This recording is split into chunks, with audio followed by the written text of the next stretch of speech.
Donc ça, c'est fait.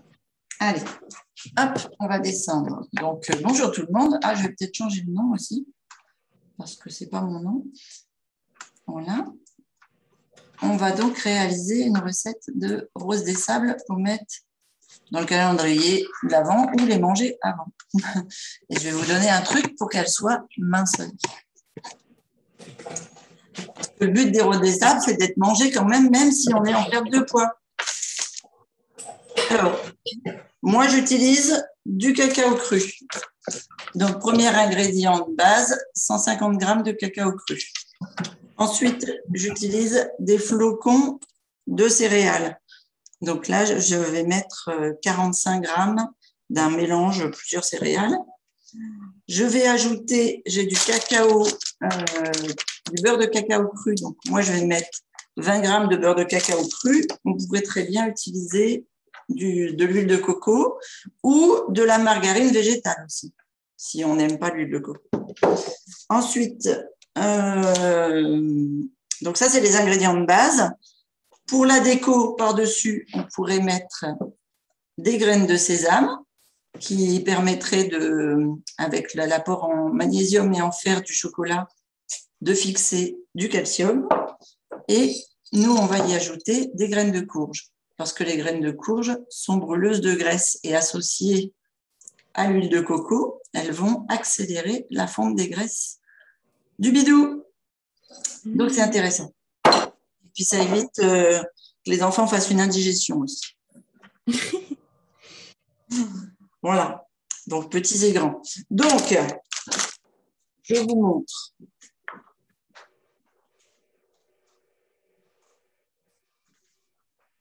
Au bain-marie, j'ai déjà mis ma poudre de cacao à fondre. Voilà. Donc, elle est toute fondue.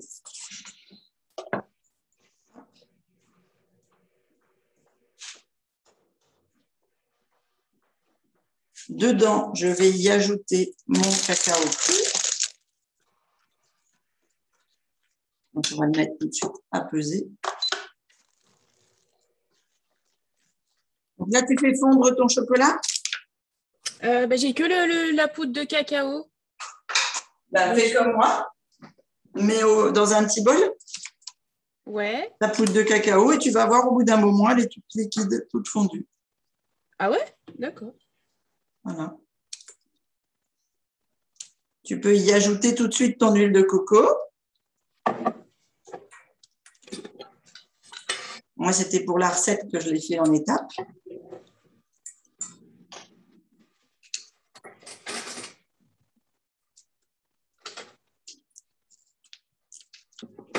La quantité pour l'huile de coco, c'est combien? Alors, j'ai dit 20 grammes pour 150 grammes de chocolat. Donc, c'est-à-dire un tiers. Donc, toi, tu es à 10 grammes. Ok. Donc, ça ne fait pas beaucoup.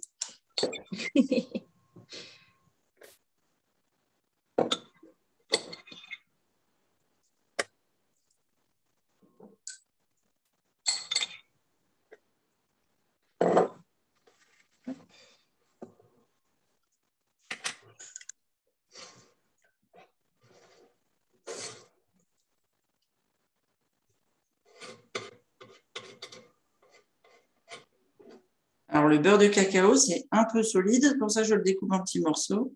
Parce que ça ne va pas fondre de la même manière qu'une huile de coco. C'est en magasin bio que tu le trouves, le beurre de... Oui. Regarde, même en vrac, tu vois. Ouais. Ça fait des gros morceaux. Faut que je trouve un magasin qui fasse ça. Attends, où est-ce qu'elle est, la caméra? Là. Voilà, là, tu vois. Ok. Et j'ai trouvé ça amusant quand je l'ai acheté à la Biocoop parce que c'était précisé sans produits laitiers. Alors, je m'approche de la vendeuse, puis je dis, c'est obligé de marquer beurre de cacao sans produits laitiers? Et elle me dit, ben oui, c'est parce que sinon, les gens, ils nous demandent si c'est du chocolat au lait ou du chocolat blanc. Ah oui, ouais. C'est drôle, hein? Oui.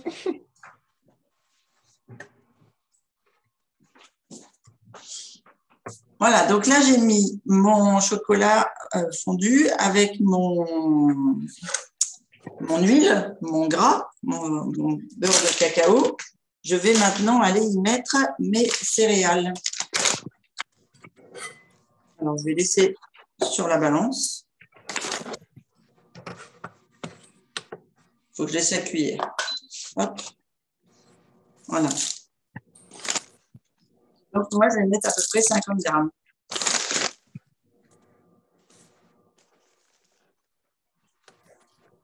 Alors, il y a des gourmands à la maison qui aiment bien quand je mets des chips de banane, des chips de… Enfin, pas des chips, là, mais vous savez, des morceaux de pommes séchées, de bananes séchées, de noix de pécan, des trucs comme ça, des éclats de noix de pécan. En fait, on peut mettre beaucoup de choses dans les petits rochers, là. Voilà, et donc c'est fait. Moi, j'ai mis mes graines de courge et la recette est terminée. Maintenant, on n'a plus qu'à les mettre en petits paquets sur une plaque. Donc, le temps que je mette ma plaque, je mets au frigo. Alors, où est-ce que je l'ai préparé? Là. Voilà. Il y a combien de grammes de graines de courge, pardon?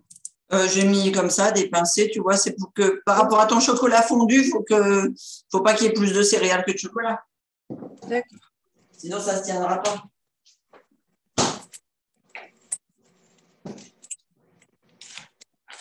Voilà. Et après, on se fait nos petits tas, tout simplement. C'est pour ça que c'est une recette qui est super facile à faire avec les enfants.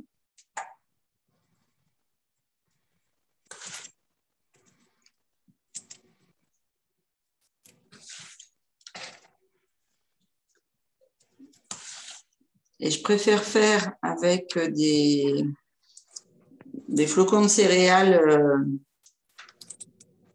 juste écrasés qu'avec, par exemple, des cornflakes où le maïs est soufflé et cuit. Ouais. Là, c'est cru. C'est pratique. Ouais. C'est pratique. C'est intéressant. Plus intéressant nutritionnellement.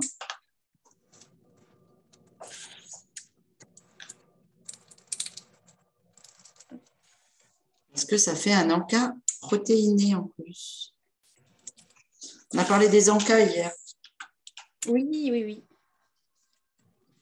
J'ai loupé le truc. Mais… Voilà. Et donc, juste pour info, sur un groupe de cuisine hier, quelqu'un qui demandait des idées de recettes d'apéritifs crus, de bouchées apéritives, ou bien de boules d'énergie, mais salées. Ouais. Et donc, j'ai proposé de faire l'atelier de dimanche autour d'un apéro RAW. Ah, trop bien. D'accord. Ah, bah, chouette. Voilà, donc j'ai mon sujet de dimanche. Il y a la recette déjà? Je les ai écrits sur mon cahier, donc maintenant il faut que je les mette sur la plateforme. Okay. Ok, je pense que je vais faire des roulés. Vous avez déjà vu quand on fait des apéros, des fois, ils roulent une tranche de saumon dans laquelle ils mettent du fromage frais avec des herbes. Ouais. Voilà, Ouais. là je vais faire ça, mais avec des carottes, une tagliatelle de carottes, et on va faire un fromage frais à base de graines de tournesol et de ciboulette à l'intérieur. Et puis, on va faire des energy balls avec des noix de cajou, des amandes, des graines de sésame et des graines de tournesol, dans lequel on va mettre, par exemple, on peut en faire au curcuma, on peut en faire avec du romarin et du thym, on peut en faire avec différents parfums. Ah bah trop bien. Voilà. Hâte d'y être. Donc, je pensais partir là-dessus. Je sais que l'année dernière, on avait fait des petites bouchées fromagères. On doit avoir la recette aussi qui est inscrite. Après, si on fait trop, ça fait trop de boulot dans l'atelier. Oui, bah ouais, c'est sûr. Voilà, parce que là, l'atelier est terminé en fait.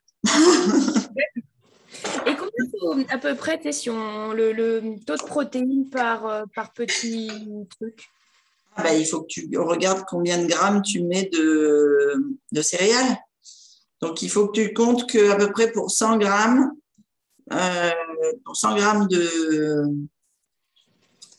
de céréales, pardon, excuse-moi, pour 100 grammes de céréales, tu as entre 20 et 24 grammes de protéines. D'accord. Voilà, donc regarde, j'ai fait des roses des sables avec des graines de sésame dessus et des roses des sables avec du lait à coco.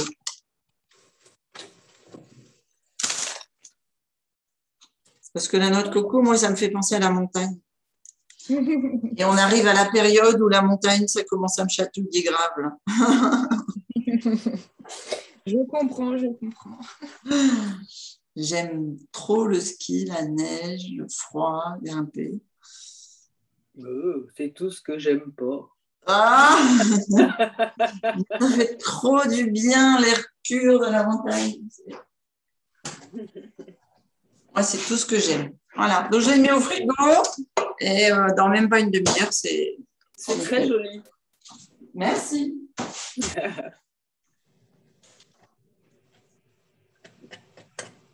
Voilà, dans 30 minutes, on les mange.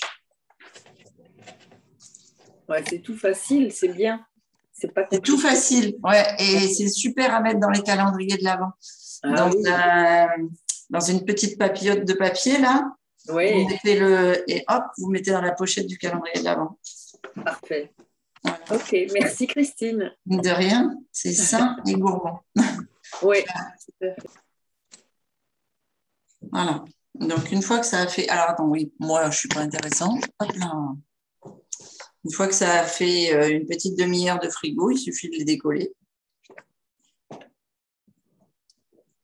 et de les présenter. Alors, ils sont un peu rapla-pla, les miens.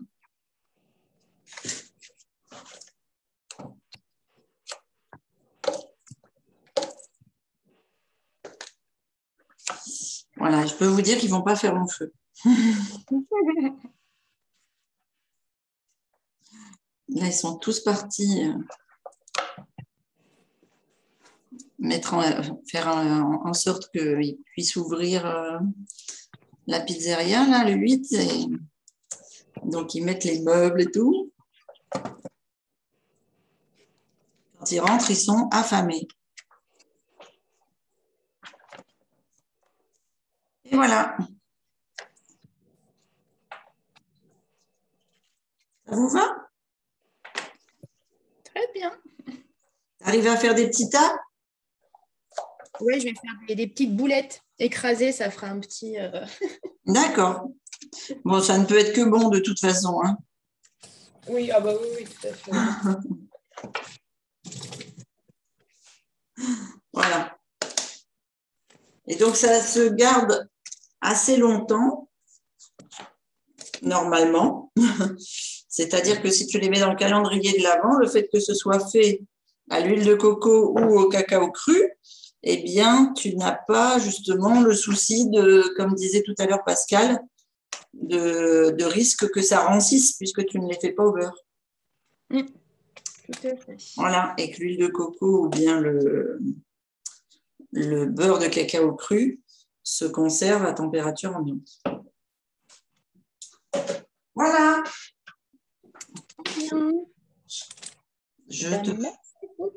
De rien, je t'en prie. Des bisous et puis à un prochain atelier. À tout bientôt.